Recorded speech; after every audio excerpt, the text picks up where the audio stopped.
XLPU college Guruvayanakere ಪ್ರಾಯೋಜಿತ ಅಖಾಡ big fight ವಿಶೇಷ ಮತ್ತೆ ಮುಂದುವರಿಸ್ತಾ ಇದ್ದೀನಿ. ಚಾಂದ್ ಪಾಷಾ ಅವ್ರ ಒಂದು ಪಾಯಿಂಟ್, ಈಗ ಏನು ಕರೆಕ್ಷನ್ ಏನು ಮಾಡ್ಕೊಳ್ತೀರಿ ಈಗ ಚುನಾವಣಾ ಆಯೋಗದೊಂದಿಗೆ ಏನು ಮಾತಾಡ್ತೀರಿ ಕಾಂಗ್ರೆಸ್ ಕಾರ್ಯಕರ್ತರು?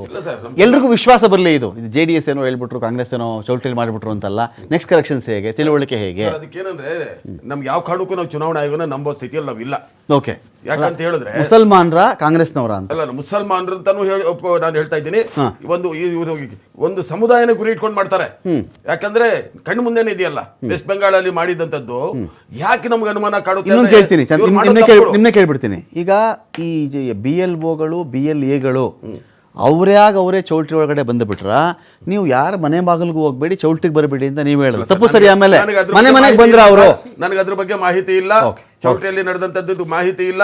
ನಾವು ಜನರಲ್ ಆಗಿ ಮಾತಾಡೋದಾದ್ರೆ ನಮ್ಮ ಭಯ ಎಲ್ಲಿ ಕಾಡುತ್ತೆ ಅಂತ ಹೇಳಿದ್ರೆ, ವೆಸ್ಟ್ ಬೆಂಗಾಲಲ್ಲಿ ಚುನಾವಣಾ ಇದಕ್ಕೆ ಚೀಫ್ ಆಗಿದ್ದಂತ ವ್ಯಕ್ತಿನ ಇನ್ನೂ ಚುನಾವಣೆ ಮುಗಿದ ಒಂದು ವಾರ ಆಗಿರಲ್ಲ, ಮನೋಜ್ ಕುಮಾರ್ ಯಾರೋ ಅಗರ್ವಾಲ್, ಮನೋಜ್ ಕುಮಾರ್ ಅಗರ್ವಾಲ್ ಅಂತ ಅವ್ನು ತಗೊಂಡೋಗಿ ಆ ರಾಜ್ಯದ ಚೀಫ್ ಸೆಕ್ರೆಟರಿ ಮಾಡ್ತೀರಾ ಅಂದ್ರೆ ನಿಮ್ಮಲ್ಲಿ ಎರಡು ಸೇರಿದ್ದೀರಾ ಸೇರಿಲ್ವಾ?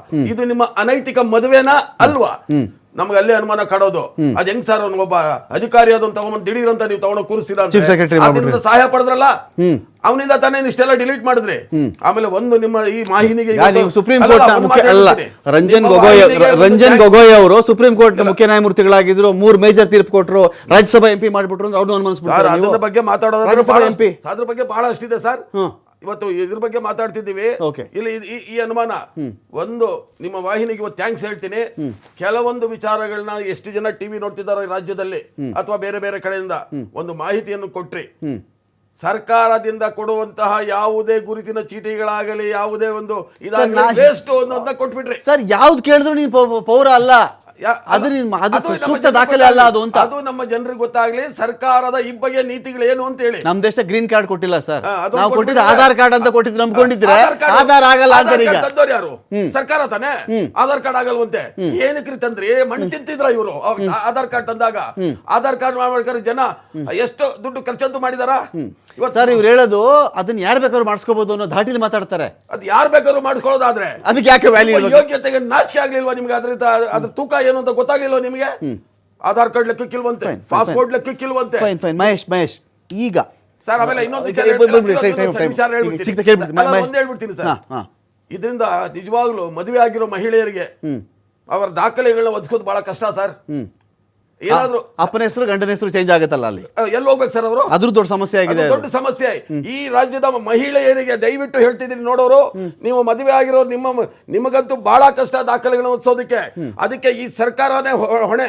ನಾಚಿಕೆ ಆಗ್ಬೇಕು ಇವ್ರಿಗೆ. ಅದನ್ನ ಆಮೇಲೆ ಹೋಗ್ಬೇಕು ಸರ್. ಮಹೇಶ್ ಈಗ ಸರಿ, ಏನೋ ಆಯ್ತು, ಇವತ್ತು BJP ಜೊತೆ ಚೆನ್ನಾಗಿದ್ದೀರಿ, ನಾಳೆ ಹೆಚ್ಚು ಕಡಿಮೆ ಆಗ್ಬಿಡ್ತು, ಇಂಡಿಪೆಂಡೆಂಟ್ ಆಗಿ ನೀವು ಫೈಟ್ ಮಾಡೋ ಪರಿಸ್ಥಿತಿ ಬಂತು. ರಾಮನಗರದಲ್ಲಿ ಕುಮಾರಸ್ವಾಮಿನೋ ನಿಖಿಲ್ ಕುಮಾರಸ್ವಾಮಿನೋ ಇಲ್ಲ ಅವ್ರ ಪತ್ನಿನೋ ಇಲ್ಲ ಅವರ ಮಗನೋ ಯಾರೋ ನಿಂತ್ಕೊಳ್ಳೋ ಪರಿಸ್ಥಿತಿ ಬಂದರೆ ರಾಮನಗರದ ಬಾಂಗ್ಲಾ ಮುಸ್ಲಿಮರ ಬಳಿ ಓಟ್ ಕೇಳ್ತೀರಾ ನಿಮ್ಮ ಪಾರ್ಟಿಯವರು? ನೋಡಿ ಸರ್, ಇವತ್ತೇನು SIR ನಡೀತಾ ಇದೆ, SIR ಪ್ರಕ್ರಿಯೆಯಲ್ಲಿ ಏನು ಲೋಪದೋಷಗಳಾಗಿದೆ, ನಾವಿಲ್ಲಿ ಕಾಂಗ್ರೆಸ್ನ ದೂರ್ತಾ ಇಲ್ಲ.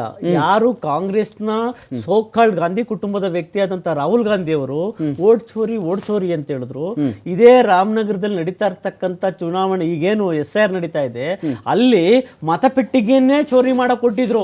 ಈಗ ಮಾಡೋದನ್ನ ನಿಮ್ಮ ಮಾಧ್ಯಮಗಳಲ್ಲಿ 2 ದಿವಸದಿಂದ ತೋರಿಸ್ತಾ ಇದ್ದೀರಾ, ಯಾರು ಮತಪೆಟ್ಟಿಗೆಯನ್ನೇ ಚೋರಿ ಮಾಡ್ತಾವ್ರೆ ಅಂತೇಳಿ.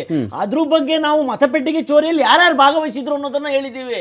ಓಕೆನಾ? ಇಲ್ಲಿ ಬಾಂಗ್ಲಾ ಮುಸ್ಲಿಮರು ಯಾರು ಬಂದಿದ್ರು ಮತಪೆಟ್ಟಿಗೆ ಚೋರಿಯಲ್ಲಿ, ಅಲ್ಲಿ ನಿಜವಾದಂತ ಒರಿಜಿನಲ್ ಮುಸಲ್ಮಾನರು ಯಾರು ಬಂದಿದ್ರು ಅಂತ ಹೇಳ್ಬಿಟ್ಟು ಅಲ್ಲಿ ಚುನಾವಣಾ ಆಯೋಗ ಗೊತ್ತಾಗುತ್ತೆ. ನೆಕ್ಸ್ಟ್ ಇಡೀ ರಾಜ್ಯಕ್ಕೆ ಗೊತ್ತಾಗುತ್ತೆ ಮಾಧ್ಯಮದಲ್ಲಿ.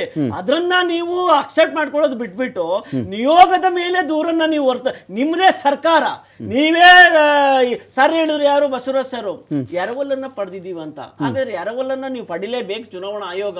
ಯಾಕೆಂದ್ರೆ ಇಡೀ ದೇಶದಲ್ಲಿ 140 ಕೋಟಿ ಜನಸಂಖ್ಯೆ ಇರೋದು. ನೀವು ಸ್ಪೆಷಲ್ ಆಗಿ ಚುನಾವಣೆಗೋಸ್ಕರನೇ ನಾನು ಅಪಾಯಿಂಟ್ಮೆಂಟ್ ಮಾಡ್ಕೊಳ್ತೀನಿ ಅಂತ ಹೇಳಿದ್ರೆ ತುಂಬಾ ಕಷ್ಟ ಆಗುತ್ತೆ.